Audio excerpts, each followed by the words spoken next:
shipping does so much more, and yet we do not realize.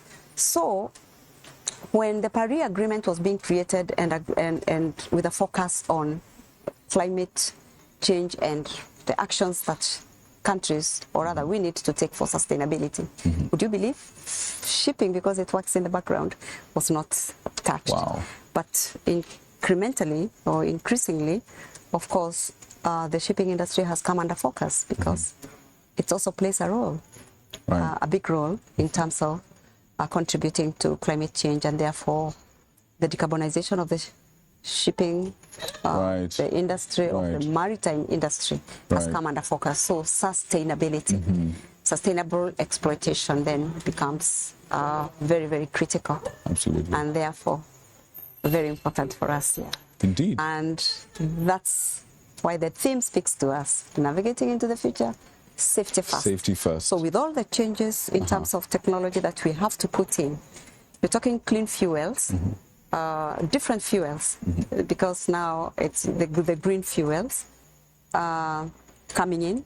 We don't know them, but yet we have to put safety first. We're talking of technological changes, digitalization, a lot of information. What's the impact of security and cyber security particularly? How do we navigate? I mean, how to navigate into that future, but of course without losing focus on safety. Safety first. Safety first, yeah.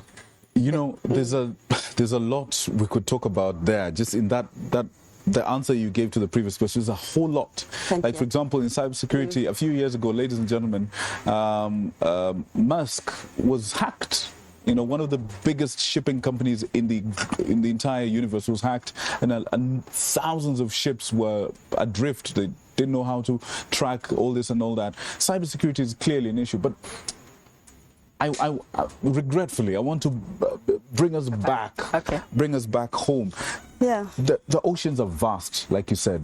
Yes. And basically our waters are vast. And since now the focus is on this thing that a lot of people had ignored for years and years, then there's a sense in which we feel like we're playing catch up. Yes. So then a question comes.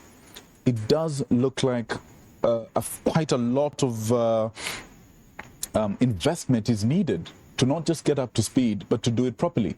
You're talking about cleaner fuels and cleaner shipping, you know, more conscientious shipping.